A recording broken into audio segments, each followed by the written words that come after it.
Well, good morning or good afternoon, seventh graders. Excited to be here today making another video for you. As I wrote on Google Sites, this is absolutely one of my favorite things to talk about. I love Renaissance art. I love talking about all of these kinds of things. So hopefully you kind of enjoy this today. So what I'm going to do today is point out different characteristics of both medieval and Renaissance art, and it's important to you because you are going to have to do the same on your Renaissance test. I will give you a piece of art, and you are going to have to point out what is humanistic about it, what is secular about it, and what is individualistic about it.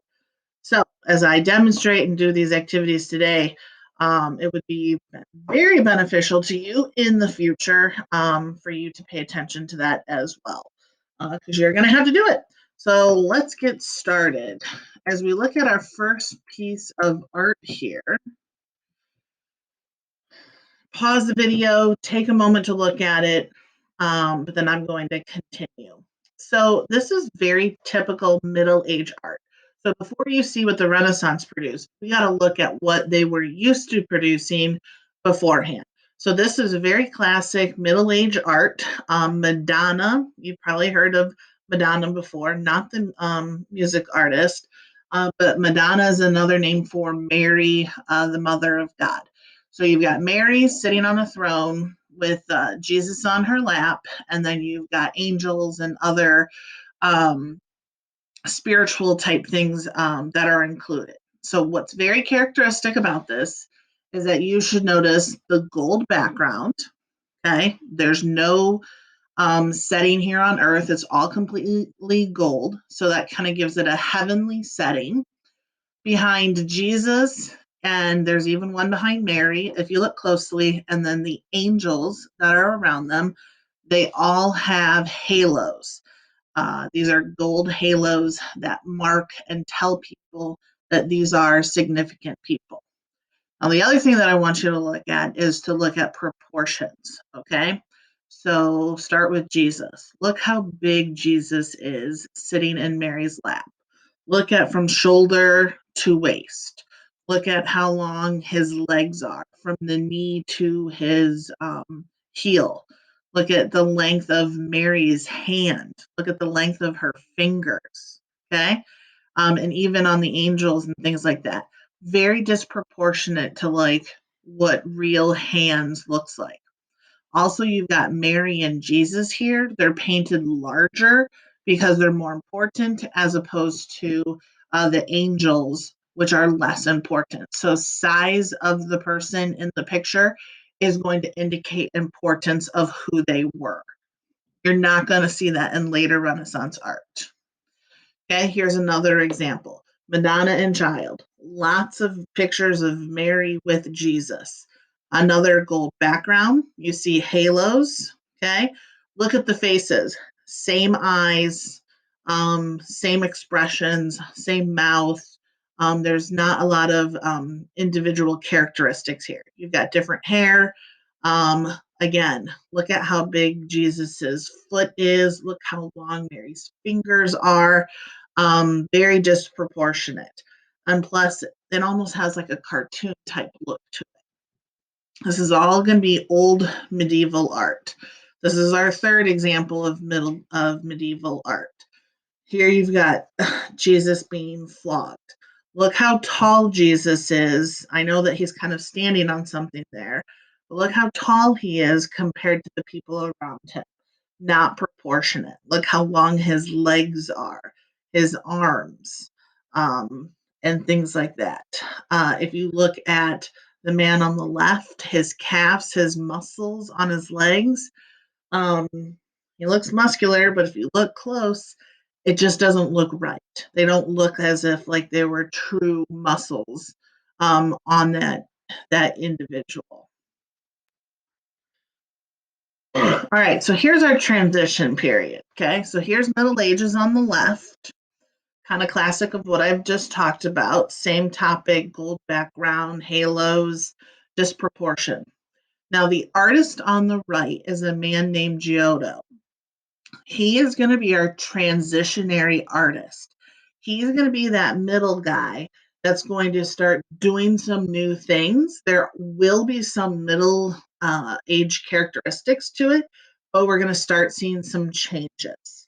So with here, you've got a little bit more of a setting. There's still that gold background. There's still that halo, okay? But you see far more detail going on in the picture. If we click, we have just this photo here of it's called a pieta. Again, that's another name for Mary and Jesus. This is going to be a fresco, which is a different style of painting. And here, let's look up close. We are starting to see some unique features brought into this piece of art. When it looks at different expressions, you've got a little bit better proportion to what's going on. You see some layers in her veil as we start to use that oil in this case on a fresco rather than on a canvas. You start to see the layers. You can see how it's like a little bit more see-through around her forehead. You see some ornate detail. You see more depth, folds in her clothing, and improvement like that. Here's another example of Giotto, the presentation of the Virgin Mary. This is going to be painted around 1305. Okay, so this is just prior to the start of the Renaissance. Again, you've got some size issues as far as individuals are concerned. But again, more varied color that you're going to see, folds in the fabric. It's not a gold background anymore. It's blue. So we're kind of transitioning here to like an earthly setting. Also notice we've got some 3D going on. We've got that perspective. It's not great yet, but you've got some depth of people standing in the background, that guy standing on the stairs. Now look at the faces. We're starting to see different expressions. Different expressions are going to be a sign of that individualism, that each person has their unique look on it. A few people have halos, but not all of them at that point. And without the halo, humanism here is the fact that it's the setting is going to be on Earth. The humans are more of the focus here in this picture, rather than of like a religious, purely religious setting. And there'll be some better examples. Okay, here's another example, 1440. We're really starting to get varied here. Look at the rich detail that's now starting to be included. Look at that perspective. Okay, you've got depth here. Now, the facial expressions on these two aren't that great. But again, look at the clothing, look at the perspective.